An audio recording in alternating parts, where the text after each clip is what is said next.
continue our discussion of moment of inertia.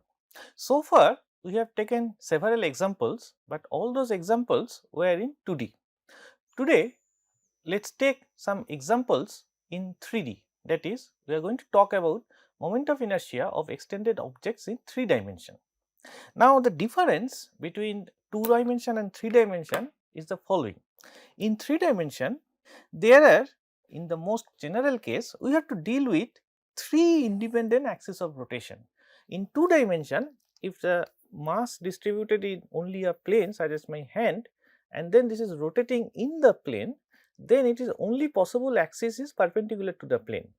However, in 3 dimension, this there is not a single possible orientation, but there are any possible orientation, and in general, as you know, that any direction can be represented by 3 independent orientation in 3D.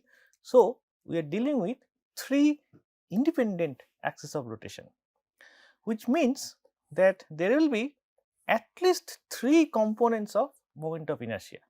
So, this is why 3 dimension is little bit more complicated than 2 dimension. So, we take some simple example of particularly symmetric mass distribution. So, let us first take a spherical shell of mass m and radius r, and we take an axis of rotation as any diameter, that is any axis that is passing through the center of the shell. In this case, the standard, so one can calculate by applying the definition that we have discussed so far, one can easily calculate the moment of inertia. This calculation is particularly easy if we use spherical polar coordinate system, which we have not discussed in this course. So, I am going to skip the calculation part and give you the result, and any standard textbook will contain the derivation of this result.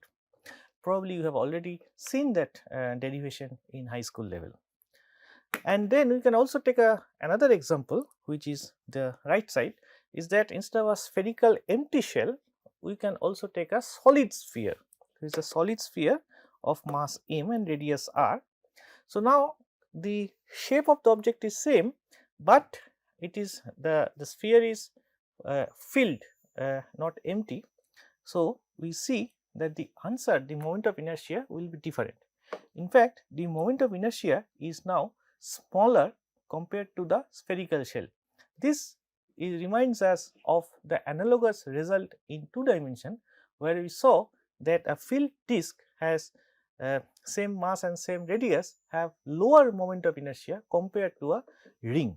Now, if you take go to any textbook, you will find some lot of standard examples of different simple shape, such as a rod. So, now this rod is no longer one dimensional, we consider that as kind of a pipe. So, it has some but small but finite diameter, and so you have to specify now. So, let us say we are this G represents the center of mass of the rod, which is the middle point, and then we consider a reference frame x and y and z as shown in this figure, which is passing through the center of mass. Now, in this particular frame, the moment of inertia about the y axis and about the z axis are 1 by 12 ml square. Similarly, we can take a thin rectangular plate, and again we are considering a reference frame where the origin is the center of mass of the frame, and then the xyz direction as shown, and then we have some standard result. We can also take a rectangular prism, a thin disc in circular cylinder, circular cone. So, some of these simple shapes that I have listed here. So, in all those cases, remember that the origin is at the center of .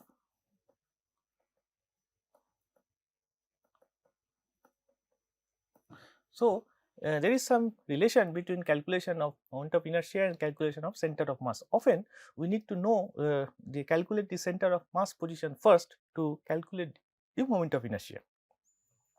Now, these examples, there is one thing I want to say now.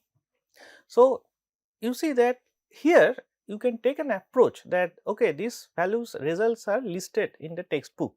So, so these are kind of available ready made.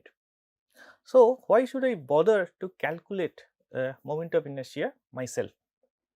So, the point is that here these results are given to you ready made, but they are of limited use. Why? Because these results are valid, all these results are valid only for some special shape of the object first. Second, for a special choice of the reference frame, which is but above in which kind of, so this axis of rotation in each of the case, if you think about it, we are choosing the axis of symmetry of the object as our axis of rotation. Now, in practical situations, in real life situation, I will show you some examples. These two things are often not possible. That is, if you are dealing with some objects which are not some simple shape as this, but more complicated shape or even irregular shape, then it is not easy always to immediately guess where is the center of mass by symmetry. The symmetry argument fails. Similarly, if by looking at the object, it may not be possible to guess what is the symmetric axis of symmetry. So, if the symmetry argument fails, then we have no way at this moment to calculate the moment of inertia. But suppose we want to calculate the moment of inertia, you want to calculate the moment of inertia for further analysis of the project or mechanical problem that you are having. For example, you may be doing a project on robotics, and there you are not dealing with some simple objects such as this. So, what we need is a method which of calculating moment of inertia which you can use in arbitrary situation. So, this is something that is a powerful way of it's kind of a mindset. So, it is a powerful way of thinking. So, whenever you are dealing with a problem, so not you should not be satisfied just by knowing the solution, but you must be interested to know the method by which you can yourself find the solution. So, here is the definition of how can you generalize the moment of inertia about arbitrary axis in for a 3-dimensional object. So, I am taking 3 dimension because that is the most general case. You can also, but these things are also applicable in 2 dimension, 1 dimension, etc. So, what we have here is that I have written this, as I said, that in 3 dimension there are in general 3 possible axes of rotation, but here I am not making any guess or any constraint that they should be axis of symmetry. They can be not an axis of symmetry, arbitrary choice of axis, x axis, y axis, z axis. So, you take any point in 3D as your origin, not the center of mass, but any point, then you draw some x axis, some y axis and some z axis. Then the moment of inertia, the 3 components are defined as the following. So, the first component Ixx is given by this is the definition. So, you consider a particular mass element dm in space which is located at some point with Cartesian coordinates x, y, z. Then Rx square. So, we are going to calculate the moment of inertia about x axis. So, that is you calculate the distance of this mass element from the x axis. So, this represents the distance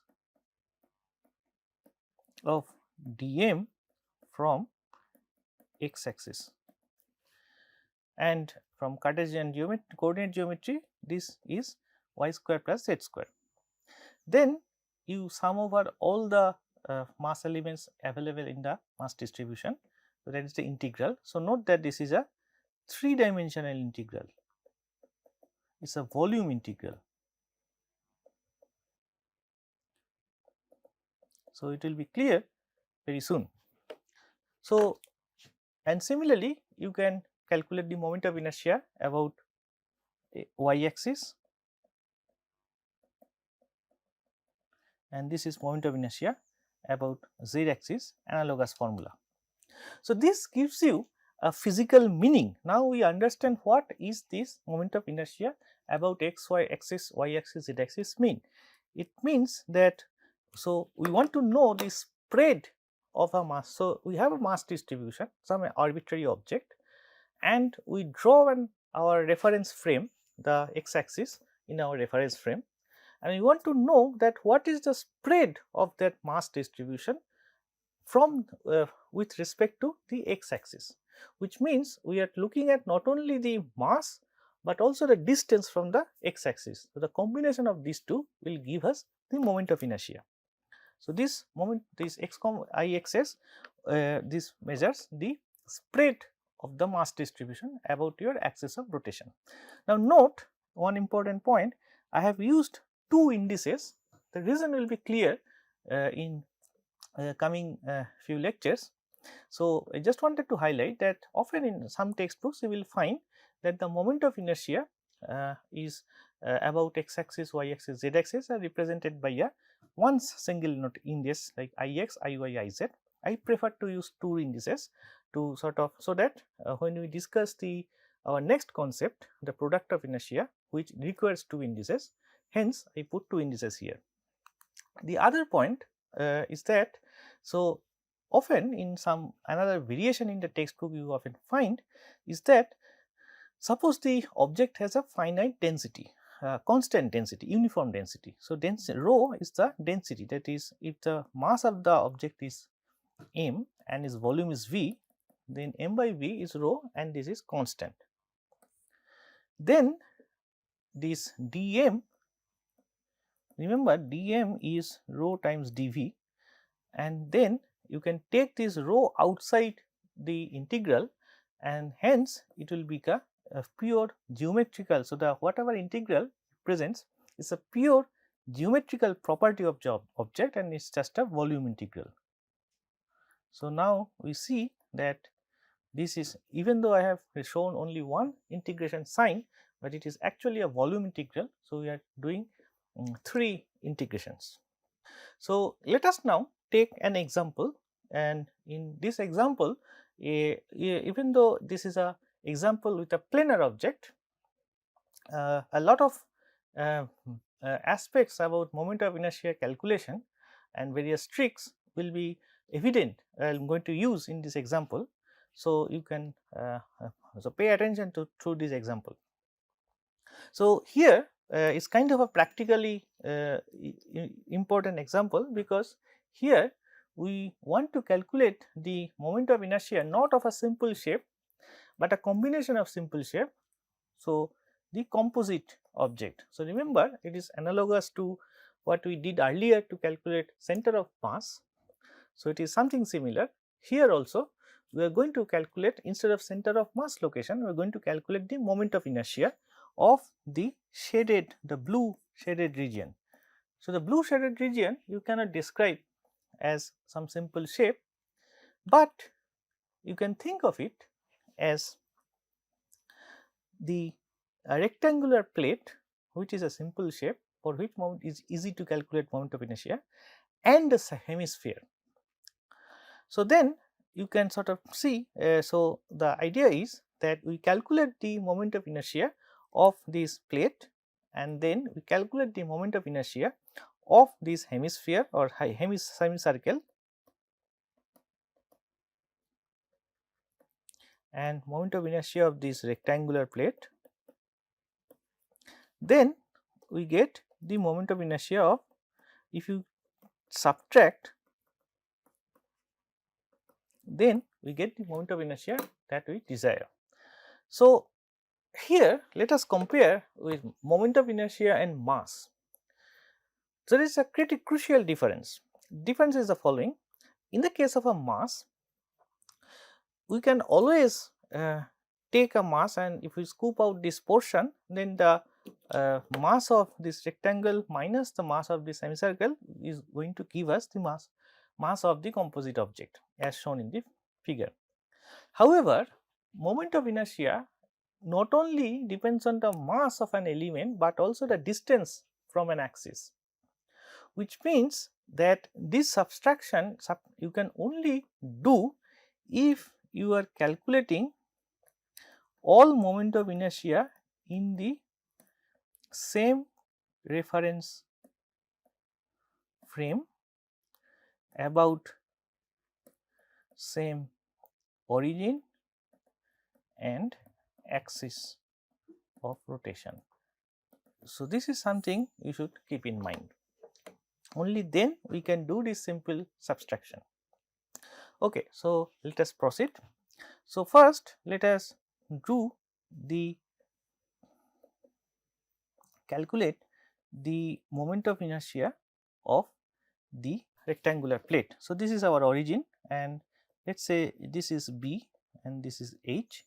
So, the dimensions are given. So, what is the moment of inertia of this particular object? So, in this case we are going to do the following. So, take a mass dm at a point x y. So, we want to calculate the moment of inertia about the x axis. So, the distance of this dm from x axis is y square dm. So, this is our target quantity. So, this is y square, dm is dx dy. So, this is, let us say the area density, that is mass per unit area is sigma, then and the area element. So, if it is a rectangular element of with dx and height dy, then the area is sigma dx dy. Sigma is, I assume sigma is constant. So, I will take it outside the integral. So, this is going to, this will become sigma times dx times y square. Okay. So, yeah. Now, so note that this is a rectangle. So, x and y coordinates are independent of each other. So, I can sort of pretend that these are basically product of two one dimensional integral. And now I need to put the limit, and the limits are from, for x goes from 0 to b and y goes from 0 to h. So, we have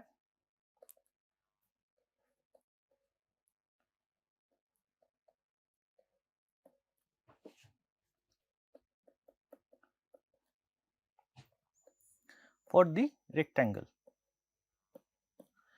Now, let us come to the calculating the moment of inertia of the semicircle. So, let us draw it. So, the semicircle is something like this.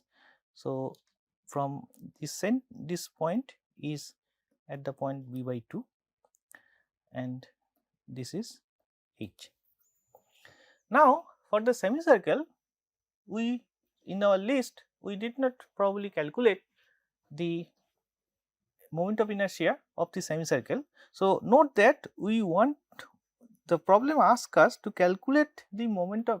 So, this system of axis that is given in the problem is not an axis of symmetry for the semicircle, because it is not even passing through the, first of all it does not pass through the center of mass, and of course, it is a mass distribution of the semicircle is entirely on one side of the axis. So, it is not symmetric about x axis given in the figure. So, how to calculate the moment of inertia of the semicircle? So, here we can use some our tricks and our parallel axis theorem. So, the first thing is that it is easy to calculate.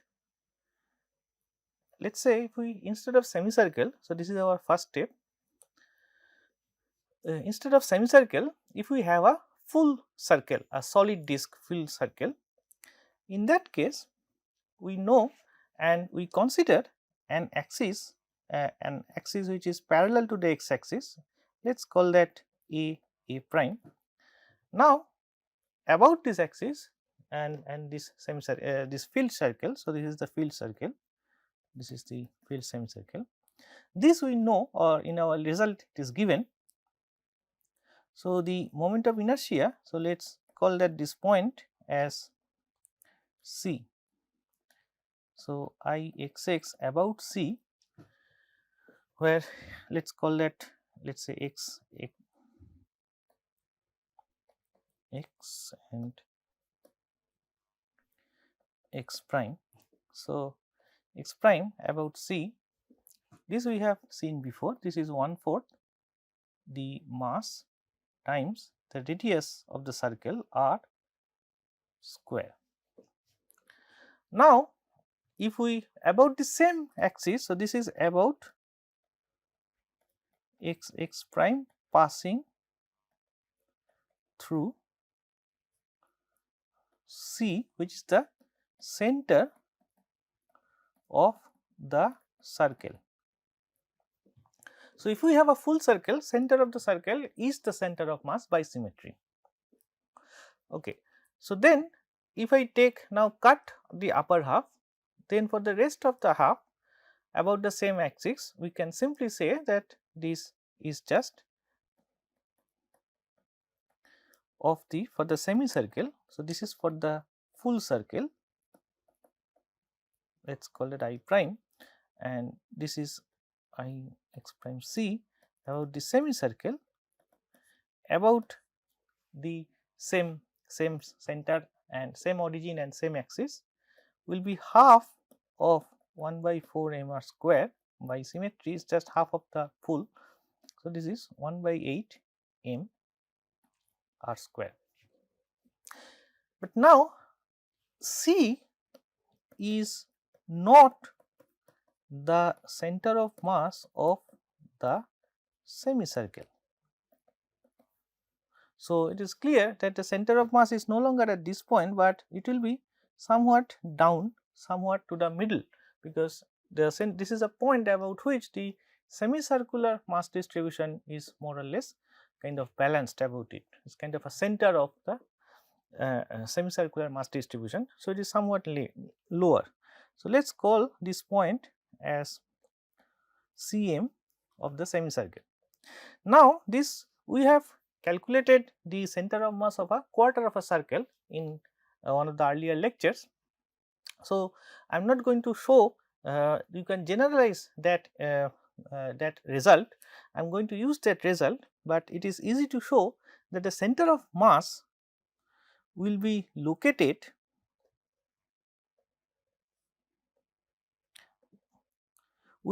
of course, it is by symmetry, it is clear that this will be along this line that is passing through the center of the semicircle and parallel to the y axis, and it will be located at a depth d, where d is given by 4 r by 3 pi.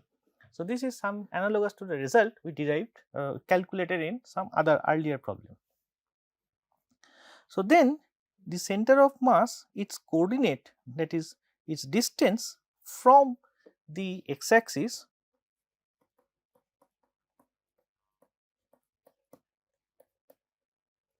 from x axis is h minus t.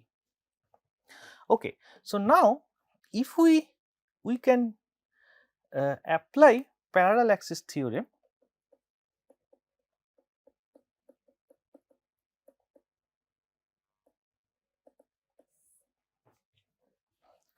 and if it says that if the center of mass,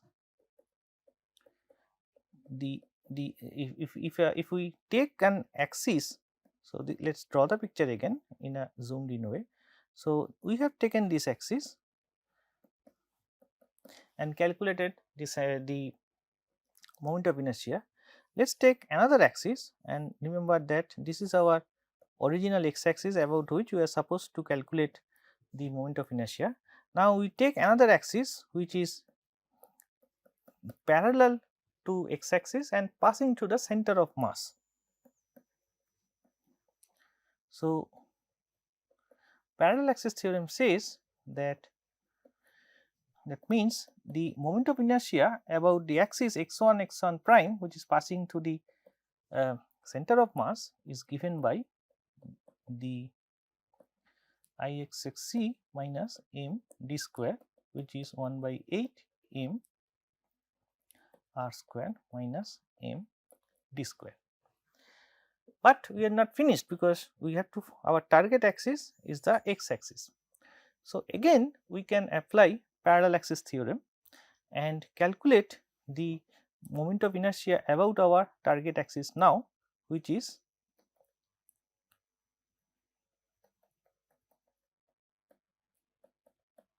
and this distance. Now, we need to look at this distance, and this distance is h minus d whole square. So, if I plug in everything, we are going to have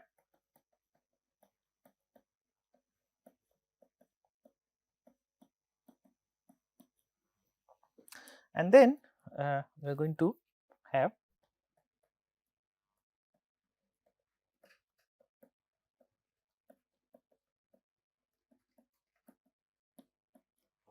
so now this is our required moment of inertia of the semicircle. Well, we derived some expression. So, now we need to put the numerical values. So, this I leave to you as an exercise to complete this calculation and plug in the numerical values. So, I will provide some hint. So, according to the problem, some of the stuff are given. So, R is given as 90 millimeter, the H is 120 millimeter.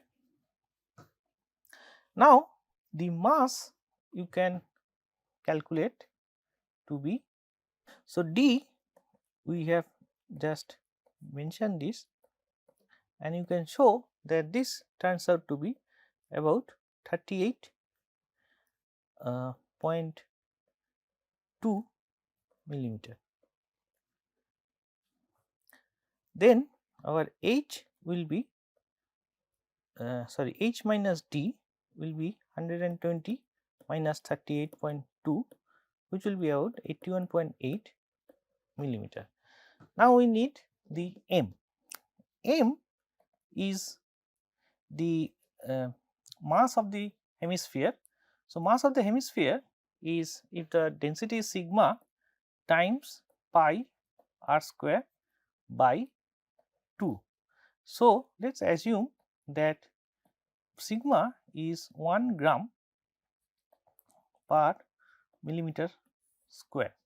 So, take this value of sigma, which is the density, and then you calculate the mass. Now, you plug in this value to get the Ixx of the semicircle, but we are not finished yet, because we want to know the Ixx of the composite object, that is the moment of inertia about x axis from the composite object, which is the moment of inertia of the rectangle minus the moment of inertia of the semicircle.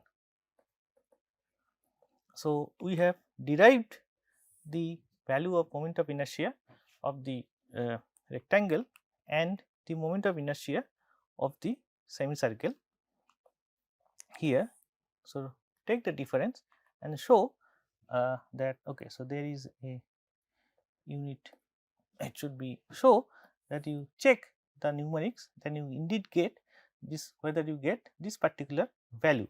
So, here I mentioned that the sigma, which is the density, which is 1 gram per millimeter square. Now, I show you some example of a typical kind of engineering machine where you apply this concept of moment of inertia, is something where you have different kinds of shapes like W or S or C or angles, which are used as parts of different machine. And you need to know, if you have different machines which are rotating with respect to each other, then you need to know the moment of inertia. And so this will be relevant for those of you who will be taking mechanical or civil engineering from those disciplines. So, you may encounter this kind of list which of different sections. So, these are called sections, and they have different geometrical properties. So, it may be listed as shown here, and this is the column which calculates the moment of inertia. So, there are several other properties which we are not going to discuss now. So, note that this is given in the unit of millimeter 4 So, this assuming so it's independent of the density. So, we are assuming here that the density is independent and basically density is 1, the density is 1 unit. So, this is where in a real life situation, and then the point is, note that these shapes, these are neither our simple shapes. So, these are more like an composite object. So, this is the practical situation which is kind of where in a real context where you need to calculate, at least those of you who are engineering students will require to calculate moment of inertia. So, to summarize, what we discussed today is basically we took the most general definition of moment of inertia. So, now we are kind of learned moment of inertia not only in 2D, but also we generalized to 3D, and we take an example of where we applied the various standard result as well as parallel axis theorem etc. to calculate the moment of inertia of a composite object, and we showed a real life situation of composite objects where these kind of calculations are necessary. In the next lecture, we are going to introduce a new concept which is called product of inertia. Thank you.